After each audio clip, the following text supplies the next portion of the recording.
اچھا، زیادہ تر اسمبلی میں جو بیٹھے ہوئے لوگ ہیں وہ کسان ہی ہیں، گاہے بگاہے اسمبلی میں آپ کے لیے آواز اٹھائی بھی جاتی ہے، تو جو پارلیمنٹیرین ہیں وہ بھی آپ کا ساتھ دیں گے؟ دیکھیں جی، جو ہمارے لیے آواز اٹھاتے ہیں ہم ان کا شکریہ ادا کرتے ہیں. پہلے تو نہیں اٹھاتے تھے، اب آوازیں ہماری کسانوں کی اٹھنے لگ گئی. وہ بھی میں میڈیا کا مشکور ہوں کہ میڈیا نے ہمیں اتنی یعنی ہماری آواز زبانوں تک لے گئے ہیں.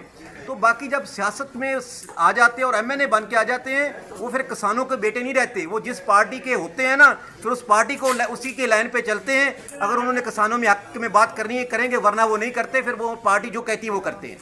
کتنے دن تک دھرنا شروع کریں گے یا کیا آپ کا ہم 15 ہم کوشش کریں گے. جیسے آپ نے کہا ہے کہ ملک کی سلامتی کا مسئلہ ہے، ہم ہر طرح کی کوشش کریں گے کہ ہمیں مجبوراً دھرنے پہ نہ آنا پڑے. ہمیں مذاکرات کے تحت جو ہمارے زرعی ٹیکس ہے وہ معاف کیے جائیں. اگر نہ کیے تو پھر تو ہر صورت ہم اپنی پوری تیاری کریں گے. تنظیموں سے ملیں گے، جماعتوں سے ملیں گے. کیوں آپ ہماری ہر جماعتوں میں ہمارے کسان ہیں، تو ہم سب کو مل کے طاقت کے ساتھ آئیں گے اور اپنے مسائل حل کیے بغیر واپس نہیں جائیں گے. لاسٹ پہ صرف یہ بتا دیں کہ مریم نواز صاحبہ نے بڑے فخریہ انداز میں کہا تھا کہ میں نے کسانوں سے گندم نہیں خریدی اور اس میں ہمارا فائدہ ہوا ہے، تو اس کے حوالے سے کیا کہیں گے؟ انہوں نے کہا کہ میں نے گندم خرید کے کرپشن کو روکا ہے. 5 سال اس کے والد صاحب سی ایم پنجاب رہے، 5 سال سی ایم پنجاب شہباز شریف رہے، پھر حمزہ رہا. 15 سال جو کرپشن ہوئی ہے پھر وہ کس نے کی ہے؟ کہ اگر اس نے کرپشن کا رستہ روکا ہے تو پھر ان کا خاندان تو سارا حکومت میں تھا. تو پھر کرپشن کس نے کی ہے؟ وہ کیسی کرپشن؟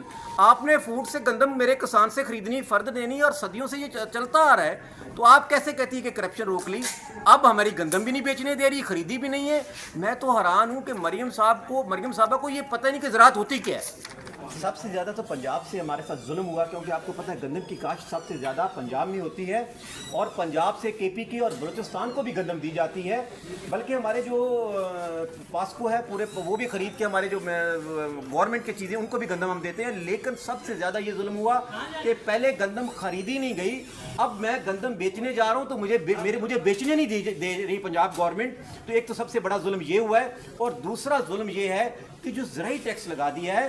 میں گورنمنٹ سے کہتا ہوں کہ زرعی ٹیکس ہر سال تو گندم کسان جو ہے نا روتا جا رہا ہے، وہ قرضوں میں دھستا جا رہا ہے. وہ تو پرافٹ میں ہی آپ ٹیکس لگائیں گے نا. تو اب پتہ نہیں آپ نے کون سا ٹیکس لگایا ہے. جب تک اب زرعی ٹیکس کا خاتمے کا اعلان نہیں کریں گے، ہم پہلے پرامن ان سے بات کریں گے. اگر نہیں ہوا تو ہم ایسا دھرنا دیں گے اسلام آباد میں، پرائم منسٹر ہاؤس کے سامنے بیٹھیں گے، اور جب تک ہمارے زرعی ٹیکس معاف نہیں کیے جاتے اس وقت تک ہم دھرنے میں بیٹھے رہیں گے. کسان اتحاد کی طرف سے آپ دھرنے کا انڈیا دے رہے ہیں، جبکہ پنڈی میں پہلے ہی ایک دھرنا چل رہا ہے. تو کیا اس ساری صورتحال میں معیشت جو ہے وہ پنپ پائے گی؟ دیکھیں جی، ہم تو اس ملک کسان بعد ہے جو اس ملک کی سلامتی کا ضامن ہے. اس میں آپ دیکھ لو اس ٹائم جنازے جو شہداء کے آ رہے ہیں جو ابھی شہید ہوئے ہیں، اس میں اکثر ہمارے گاؤں کے لوگ تھے جو فوجی شہید ہوئے ہیں. فوج بیٹے بھی ہمارے شہید ہو رہے ہیں، کسان زمینوں میں بھی رول رہا ہے. تو ہم گورنمنٹ سے اپیل کرتے ہیں کہ ہمیں نہ مجبور کریں کہ ہم باہر نکل آئے. جب ہم باہر نکل آئے تو آپ روک نہیں سکے. اچھا سر، یہ بتائیے گا لاسٹ پہ یہ بتائیے گا کہ اس بات میں کوئی شک نہیں ہے کہ آپ کے پاس بہت بڑی افرادی قوت ہے. اس سے پہلے جب آپ اسلام آباد میں آئے تھے اس وقت بھی گورنمنٹ کے اوپر بڑا پریشر پڑا تھا.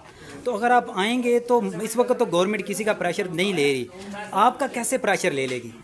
دیکھیں جی، ہم کوئی سیاسی بات کرنے نہیں آئیں گے، نہ کوئی سیاسی ہم نے کوئی گیم کرنی ہے.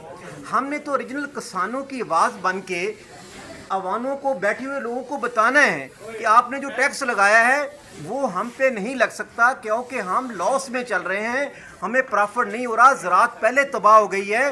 تو آپ اس ٹیکس کو ختم کریں. اگر نہیں کریں گے تو مجبوراً ہے پھر ہمیں آنا پڑے گا. اچھا، زیادہ تر اسمبلی میں جو بیٹھے ہوئے لوگ ہیں وہ کسان ہی ہیں، گاہے بگاہے اسمبلی میں آپ کے لیے آواز اٹھائی بھی جاتی ہے، تو جو پارلیمنٹیرین ہیں وہ بھی آپ کا ساتھ دیں گے؟ دیکھیں جی، جو ہمارے لیے آواز اٹھاتے ہیں ہم ان کا شکریہ ادا کرتے ہیں. پہلے تو نہیں اٹھاتے تھے، اب آوازیں ہماری کسانوں کی اٹھنے لگ گئی. وہ بھی میں میڈیا کا مشکور ہوں کہ میڈیا نے ہمیں اتنی یعنی ہماری آواز زبانوں تک لے گئے ہیں.